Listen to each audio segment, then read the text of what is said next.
But hey, we got to move on with the show, and we've got some more hot coaching rumors here because with Lincoln Riley jumping to Southern Cal, now Oklahoma's got an open spot. They got Bob Stoops down there, interim coach, of course, for the bowl game. Don't anticipate he's going to be the man. But hey, the first name that I said on the last episode when Shane asked, where will Oklahoma turn? It sounds like Brent Venables, the Clemson defensive coordinator, gaining a lot of steam. There was speculation that Oklahoma may even name him head coach Monday, but that didn't happen. But still, things seem to be trending that way. Brent Venables, if he's going to finally jump to be a head coach. Interesting stat here that I heard by Barry Trammell, who covers the team there. Oklahoma, I think in the last 40, 50 years, have only hired one active sitting head coach. They always go the assistant route. Lincoln Riley, Bob Stoops. I don't know why they do it that way, but it looks like they're going to do it again with Brent Venables. Now, that's good news for Gamecock fans because all of a sudden here on Monday, it was not only Barry Trammell, but Barry Trammell kind of leading the charge here on the Dan Patrick Show. Let's kick it over to this quick clip from the Dan Patrick Show. Barry Trammell asked, who are the options here? And he says, hell, if Shane Beamer never left for South Carolina, he'd already be your new head coach of the Oklahoma Sooners, and he is high on the list. So the wish list at Oklahoma starts with who? Well, I think Oklahoma is sort of a unique place. They've, at one time in their history, literally, have they hired a sitting head coach. That was Howard Schnellenberger in 1995. It was a disaster. He lasted 1 year. They've always hired an up-and-coming assistant coach. They believe in their program more than personality. Barry Switzer, Bob Stoops, Chuck Fairbanks, Bud Wilkinson. All the big names had never been head coaches before they got to Oklahoma. So that's not necessarily what they'll do now. The transfer portal changes everything. In the past, when you change coaches, you had to worry about your future rosters and recruiting. Now you got to worry about your current roster, keeping people together. You need sort of a steady hand. That could mean immediate wisdom is needed. Guys who can keep the ship going. In terms of names being thrown around, Shane Beamer at South Carolina, he was on Lincoln's staff until a year ago. He's a guy to look for because very impressive. The Beamer family is as classy and as well respected as any in America, and that's not just Frank. Shane is the same way. OU loved him. If he was still on Lincoln's staff, I think he'd already have been named head coach. So he's one to keep an eye on. The Sooners will talk to Brent Venables also, 13-year assistant for Bob Stoops. Went to Clemson 10 years ago and has helped Dabo Swinney build an empire. He's only 50, been coaching 25 years in college football, but he's only 50 years old. He will be a viable candidate. And I think South Carolina fans, you're going to have to hold your breath here. You don't lose your head coach to Oklahoma. I don't think you will.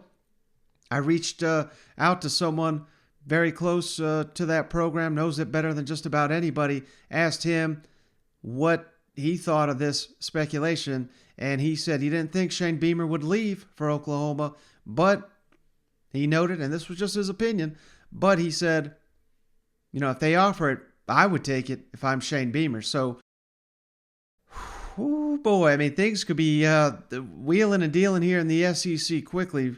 And, all of a sudden, a week or two ago, a lot of people got Shane Beamer SEC Coach of the Year. Maybe one and done. Let's certainly hope not. But again, I expect that to be Brent Venables. But where do they turn if Venables decides to stay at Clemson? And the fact that this didn't get done on Monday, not saying that maybe that's the reason or anything, but just something to monitor here. So Oklahoma still searching for a head coach. Shane Beamer seems to be high on that list. We'll have to wait and see what happens there.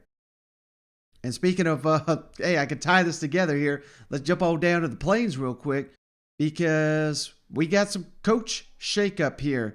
Brian Harsin has made a decision, fired offensive coordinator Mike Bobo. South Carolina fans poured out a cold one for old Bobo on Monday evening here because Bobo is gone from Auburn after just one season, up and down. Bo Nix looked good at times, other times struggled. Questionable play calling here the last couple of weeks from Mike Bobo. What in the hell were we doing against Mississippi State? What were we doing against Alabama? What were we doing in the loss to Texas A&M? I mean, a lot of questions here. Mike Bobo, South Carolina, of course, that was the big one where them Gamecocks had fun that night. Let me tell you what. But now Brian Harsin searching for a new offensive coordinator. If anybody missed it, Bo Nix, he's been non-committal about what he's going to do next season. Could he go to the NFL? Could he hit the transfer portal? He has not yet decided. And, 4 offensive coordinators in 4 years, that's got to be tough for Bo Nix. But if they hire someone that, maybe Bo Nix has a relationship or a coordinator that Bo Nix has confidence can get the job done, maybe he comes back. But I don't know. It's going to be tough. Rebuilt offensive line, receiving core. Still a lot of answers there. I don't know. But this is a sign that I think that Brian Harsin, being proactive, making the decisions tough decisions that got to be made. This was a hire that I thought this was a hell of a hire. I thought for as much grief as South Carolina fans give Mike Bobo, hell, look at your offense this year. It was a disaster compared to what Mike Bobo and what he had to work with Colin Hill and the injuries they had at quarterback. No need to really rehash what happened in 2020 at South Carolina, but the offense wasn't a problem. And for a lot of the season there at Auburn, the offense wasn't necessarily the problem. Go back and watch that Ole Miss game. I mean, that was a hell of a game plan there by Mike Bobo. Just didn't have enough of those. And, I think this is Brian Harsin letting everybody know that there's going to be a standard here on the Plains, and we didn't live up to it. Hell no, he was asked if he's satisfied with his, 6-6 record, and this is a sign of it. And this is, again, a veteran head coach making a tough decision, making it quickly here. A lot of South Carolina fans, wrap it back to that, waiting to see what's going to happen with Marcus Satterfield.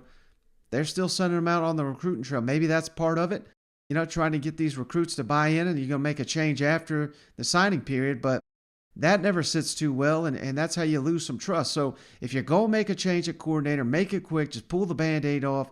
Find you another option. That is the best option here, and I think this is a wise move here by Brian Harsin. If he really didn't have confidence in Mike Bobo, a change had to be made.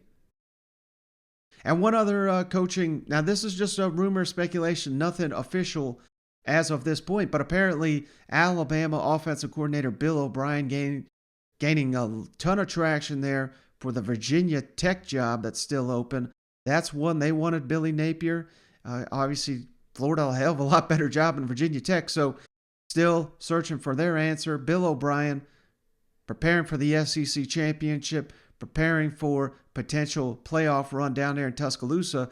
But, I think there's been a lot of speculation that Bill O'Brien looking to get back into being a head coach, and he may have that opportunity sooner rather than later at Virginia Tech, which, that's a solid job for a guy like him. But, that'll be one to see. I don't know too many Alabama fans after watching that Iron Bowl that are going to be disappointed that old Bill O'Brien may be one and done down there in Tuscaloosa.